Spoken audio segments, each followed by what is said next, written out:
1 kilo गेहूं की कीमत क्या हो सकती है? शायद 20-25 रुपए। हाँ, आज के हिसाब से तो यही होगी। लेकिन क्या हो अगर 1 किलो गेहूं की कीमत किसी की पूरी जिंदगी हो, और सिर्फ एक जिंदगी नहीं बल्कि उसकी आने वाली पीढ़ियों की जिंदगी भी। हम में से कई लोगों ने स्कूल में मुंशी प्रेमचंद की कहानी सवा सेर गेहूं जरूर पढ़ी होगी। पर आज हम ये नहीं पूछने वाले कि कहानी में क्या हुआ। नहीं। हम ये पूछेंगे कि एक आजाद इंसान को गुलाम बनाने का पूरा सिस्टम वो काम कैसे करता है। प्रेमचंद ने इस कहानी में उस सिस्टम का कौन सा नक्शा तैयार किया है जिसकी परतें आज भी हमारे समाज में कहीं ना कहीं मौजूद हैं। ये एक बहुत बहुत जरूरी सवाल है, क्योंकि सवासेर गेहूं सिर्फ शंकर नाम के किसान की मतलब एक दुखद कहानी भर नहीं है। सही बात है। ये शोषण की पूरी एक साइकोलॉजी, एक मैकेनिज्म का दस्तावेज है। ये कहानी हमें बताती है कि कैसे धर्म, सामाजिक दबाव और एक मामूली सा हिसाब किताब किसी की पूरी जिंदगी पर कब्जा कर सकता है। तो चलिए इस सिस्टम को डिकोड करते हैं। बिल्कुल, चलिए शुरू करते हैं कहानी के पहले कदम से, जहां ये जाल बिछाया जाता है। शंकर, जो एक कह सकते हैं कि सीधा साधा स्वाभिमानी किसान है, उसके दरवाजे पर एक साधु आता है। अब अतिथि देवो भव, और वो भी एक साधु। हाँ, उसे जौ की रोटी तो खिला नहीं सकते थे। बिल्कुल। तो शंकर गांव के विप्र यानी पंडित जी से सवा सेर गेहूं उधार ले आता है।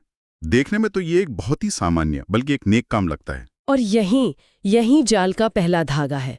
ये लेन देन मदद के चोले में आता है। अच्छा। ये कोई व्यापारिक सौदा नहीं है, ये एक धार्मिक कर्तव्य को पूरा करने के लिए उठाया गया एक कदम है।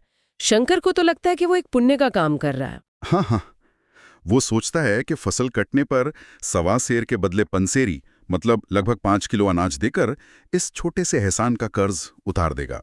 और वो ऐसा करता भी है। जी, कहानी में लिखा है कि उसने खलियान से विप्र को 1.5 पंसेरी गेहूं दिया, यानी उधार से कई गुना ज्यादा। और उसने मान गया कि हिसाब चुकता हो गया। लेकिन यहाँ एक बहुत अजीब बात होती है। विप्र कुछ नहीं कहता, वो बस चुपचाप अनाज ले लेता है। ये खामोशी, ये तो बहुत डरावनी है। ये खामोशी ही महाजन का सबसे बड़ा हथियार है। ये एक सोची समझी रणनीति है। शंकर अपनी तरफ से ईमानदार है, उसे लगता है हिसाब हो गया। लेकिन विप्र जानता है कि जब तक बही खाते में मतलब रजिस्टर में हिसाब दर्ज ना हो, तब तक कुछ भी चुकता नहीं होता। सही। उसकी चुप्पी शंकर को एक झूठी सुरक्षा का एहसास देती है, जबकि उधर कर्ज का मीटर ब्याज के साथ चुपचाप चल रहा है। ये मनोवैज्ञानिक युद्ध का पहला चरण है। देनदार को अंधेरे में रखो। और ये अंधेरा 7 साल तक रहता है। 7 साल? इन 7 सालों में शंकर की दुनिया पूरी तरह बदल जाती है। भाइयों से बंटवारा हो जाता है, गरीबी और बीमारी उसे तोड़ देती है। वो एक किसान से मजदूर बन जाता है। और ठीक इसी समय जब शंकर सबसे ज्यादा कमजोर है, महाजन अपना जाल फेंकता है। वो शंकर को रास्ते में रोक कर कहता है, तेरे यहाँ 5.5 मन गेहूं कब से बाकी पड़े हैं? और हमें यहाँ रुककर इन आंकड़ों को समझना होगा। हाँ बिल्कुल। शंकर ने उधार लिया था सवा सेर यानी करीब 1.25 किलो गेहूं, और अब उस पर कर्ज बताया जा रहा है 5.5 मन का। एक मन में करीब 40 किलो होते हैं। 40 किलो तो 5.5 मन का मतलब हुआ लगभग 220 किलो। 1 मिनट, 1.25 किलो से सीधे 220 किलो, ये कैसे मुमकिन है? ये कौन सा गणित है? शंकर भी यही पूछता है। वो गिड़गिड़ाता है कि उसने तो कई बार थोड़ा थोड़ा अनाज दिया है। अब आता है इस सिस्टम का दूसरा और सबसे क्रूर नियम। महाजन कहता है, रेखा जो बख्शीश 100। इसका मतलब क्या हुआ? इसका मतलब है, जो मेरी बही में लिखा है हिसाब बस वही है। जो कुछ तुमने अपनी मर्जी से कभी दे दिया वो तो दान दक्षिणा या बख्शिश थी, कर्ज की अदायगी नहीं। वाह, मतलब आपकी याददाश्त, आपकी ईमानदारी, आपका सच, किसी चीज की कोई कीमत नहीं है। कुछ नहीं। सच सिर्फ वो है जो कागज के एक टुकड़े पर लिखा है, और वो कागज भी उसी के पास है जो आपका शोषक है। ये तो सरासर ताकत का खेल है। बिल्कुल। इसे इंफॉर्मेशन असिमेट्री कहते हैं। एक तरफ एक पढ़ा लिखा महाजन है जिसके पास बही खाता है, लिखने की ताकत है, और दूसरी तरफ एक अनपढ़ किसान है जिसके पास सिर्फ उसकी जुबान और याददाश्त है, जिसकी कोई कीमत नहीं। और महाजन यही नहीं रुकता। नहीं, वो सिर्फ हिसाब की बात नहीं करता, वो शंकर पर एक और हथियार का इस्तेमाल करता है, धर्म का डर। वो कहता है, एक तो ऋण, वो भी ब्राह्मण का, बही में नाम रह गया तो सीधे नरक में जाएगा। और एक धर्मभीरू आदमी के लिए इससे बड़ा डर क्या हो सकता है? प्रेमचंद लिखते हैं कि इस ख्याल ही से उसे रोमांच हो गया। बस ये डर शंकर की हिम्मत को पूरी तरह तोड़ देता है। वो बहस करना बंद कर देता है और उस झूठे हिसाब को मान लेता है। और यहीं से जाल और कसता है। अब गेहूं का कर्ज पैसों के कर्ज में बदल दिया जाता है। अच्छा। 2200 किलो गेहूं की कीमत उस समय के बाजार भाव से 60 रुपए लगाई जाती है। लेकिन कहानी यहीं खत्म नहीं होती। नहीं। इस 60 रुपए पर 3 रुपए सैकड़ा महीने का सूद लगेगा, यानी 36% सालाना ब्याज। और तो और स्टैंप और दस्तावेज लिखने का खर्च वो भी शंकर को ही देना पड़ता है। ये तो एक ऐसा दलदल है जिससे बाहर निकलना नामुमकिन लगता है। लेकिन शंकर हिम्मत नहीं हारता। वो इस 60 रुपए को चुकाने के लिए 1 साल की कठोर तपस्या करता है। बहुत कठोर। दिन में खाना बंद, सिर्फ चबेना खाकर गुजारा करता है। यहाँ तक कि अपना एकमात्र नशा तंबाकू भी छोड़ देता है। जी। प्रेमचंद लिखते हैं कि उसने चिलम पटक दी, हुक्का तोड़ दिया और तंबाकू की हांडी चूर चूर कर डाली। वो कड़ाके की ठंड को बस आग के सहारे काट देता है। ये पढ़कर लगता है कि इस आदमी में कितनी इच्छा शक्ति है। बिल्कुल, और ये हिस्सा दिखाना जरूरी था। शंकर कोई कामचोर या बेईमान नहीं है। नहीं, बिल्कुल नहीं। वो एक मेहनती और ईमानदार इंसान है जो अपनी पूरी ताकत से इस कर्ज से बाहर निकलना चाहता है। और साल के अंत तक वो किसी तरह 60 रुपए जोड़ भी लेता है। जी। और कांपते हाथों से महाजन के पैरों पर रख देता है। उसे एक उम्मीद है। हाँ, उसे उम्मीद है कि महाजन उसकी मेहनत देखकर बाकी 15 रुपए सूद के माफ कर देगा। लेकिन ऐसा कुछ नहीं होता। महाजन पैसे उठाकर कहता है, जाकर मेरे 15 रुपए और लाओ। ऋण तो तभी होगे जब मेरी कौड़ी कौड़ी चुका दोगे। और धमकी देता है कि अगर पैसे नहीं मिले तो ब्याज की दर और बढ़ जाएगी। ये वो पल है जहां शंकर पूरी तरह टूट जाता है। बिल्कुल, यहीं पर कहानी एक बहुत गहरी मनोवैज्ञानिक सच्चाई को सामने लाती है। प्रेमचंद लिखते हैं, आशा उत्साह की जननी है, आशा में तेज है, बल है, जीवन है। शंकर की 1 साल की तपस्या का आधार उसकी आशा थी कि वो आजाद हो जाएगा।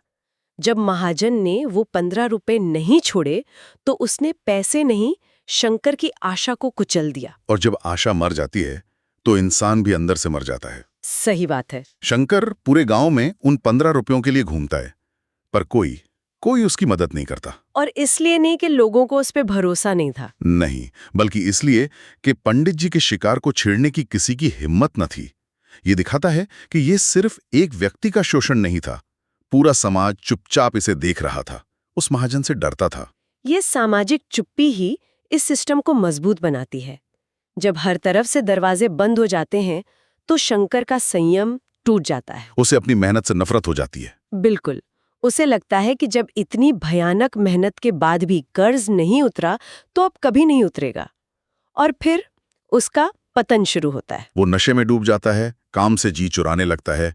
वो उस कर्ज को भूल जाना चाहता है जो उसकी आत्मा पर एक बोझ बन गया है। और महाजन वो क्या करता है? वो एक चतुर शिकारी की तरह 3 साल और इंतजार करता है। 3 साल? जी, प्रेमचंद के शब्द हैं, वह चतुर शिकारी की भांति अचूक निशाना लगाना चाहते थे। पहले से शिकार को चौंकाना उनकी नीति के विरुद्ध था। और इन 3 सालों में सूद मिलाकर कर्ज 120 रुपए हो चुका था। हाँ, अब शिकार पूरी तरह थक चुका है, हार चुका है। और अब महाजन अपना आखिरी दाव चलता है। बिल्कुल, वो शंकर को बुलाकर कहता है, देखो तुम रुपए तो दे नहीं सकते, तो ऐसा करो तुम मेरे यहाँ सूद के बदले में काम करो। जब सुविधा हो तो मूलधन दे देना। और बदले में क्या देगा? उसने शंकर को रोज आधा सेर जौ का कलेवा और साल में 1 कंबल देने का वादा किया। ये तो सीधी सीधे गुलामी का प्रस्ताव है। और शंकर ये समझता भी है। वो कहता है, महाराज ये तो जन्म भर की गुलामी हुई। और महाजन का जवाब इस व्यवस्था की पूरी क्रूरता को नंगा कर देता है। वो कहता है, गुलामी समझो चाहे मजदूरी समझो, मैं अपने रुपए भराए बिना तुमको कभी नहीं छोड़ूंगा। और फिर वो एक और धमकी देता है। हाँ, वो कहता है, तुम भागोगे तो तुम्हारा लड़का भरेगा। ये वो लाइन है जहां कर्ज एक इंसान से बढ़कर उसके परिवार की विरासत बन जाता है। इसे ही तो बॉन्डेड लेबर या बंधुआ मजदूरी कहते हैं, है ना? ये उस समय की एक बहुत कड़वी सच्चाई थी। बिल्कुल, प्रेमचंद यहाँ बेगारी प्रथा पर सीधा प्रहार कर रहे हैं। कानूनी तौर पर यह गुलामी नहीं थी, पर असल में ये उससे भी बदतर थी। बदतर कैसे? क्योंकि गुलाम का मालिक उसके खाने पीने रहने की जिम्मेदारी लेता था। यहाँ महाजन की कोई जिम्मेदारी नहीं थी, सिर्फ अधिकार थे। शंकर अब एक इंसान नहीं बल्कि 120 रुपए के कर्ज का ब्याज चुकाने की एक मशीन बन गया है। उसका अपना कोई वजूद नहीं बचा। नहीं बचा। और फिर शंकर 20 साल तक उस महाजन की गुलामी करता है और एक दिन मर जाता है। लेकिन कहानी यहां खत्म नहीं होती। कर्ज, वो 120 रुपए का कर्ज अब भी वहीं का वहीं है। कहानी का सबसे भयावह और दिल दहला देने वाला हिस्सा तो अब आता है। महाजन इतना दयालु है कि वो मरे हुए शंकर को भगवान के घर में परेशान नहीं करना चाहता। कहानी व्यंग्यात्मक ढंग से कहती है कि उसने शंकर के जवान बेटे की गर्दन पकड़ी और आज तक वो बेटा उस महाजन के यहाँ काम कर रहा है। पीढ़ी दर पीढ़ी चलने वाली गुलामी 1.25 सेर गेहूं से शुरू हुई और न जाने कब खत्म होगी। और कहानी के अंत में प्रेमचंद एक नोट लिखते हैं कि इसे कोई मनगढ़ंत किस्सा मत समझना, ये बिल्कुल सच्ची घटना है। तो अगर हम इस पूरे सिस्टम को फिर से देखें तो इसके 4 मुख्य हिस्से हैं। क्या है वो? पहला, मदद और धर्म के चोले में एक छोटा सा कर्ज देना। दूसरा, अशिक्षा और चुप्पी का फायदा उठाकर उस कर्ज को बढ़ा चढ़ाकर पेश करना। और तीसरा, जब देनदार हिम्मत दिखाए तो उसकी उम्मीद को पूरी तरह कुचल देना। और चौथा, उसे हमेशा के लिए अपना बंधुआ मजदूर बना लेना और ये गुलामी उसकी अगली पीढ़ी को विरासत में दे देना। तो ये सिर्फ एक लालची महाजन और एक भोले किसान की कहानी नहीं है। नहीं, बिल्कुल नहीं। ये उस पूरे ढांचे पर एक टिप्पणी है जिसमें एक तरफ ताकत, शिक्षा और चालाकी है और दूसरी तरफ गरीबी, अशिक्षा और भोलापन। सही बात है। शंकर के पास कोई कानूनी मदद नहीं थी, कोई सामाजिक समर्थन नहीं था। पूरा गांव तमाशा देखता रहा। और ये सोचने पर मजबूर करता है, ये कहानी 100 साल से भी ज्यादा पुरानी है। जी। जाहिर है आज समाज बदल गया है, बेगारी प्रथा कानूनी तौर पर खत्म हो चुकी है, लेकिन क्या शोषण का ये मूल ढांचा सच में खत्म हो गया है? यही वो सवाल है जिसके बारे में सोचना चाहिए। आज के दौर में महाजन का रूप शायद बदल गया हो।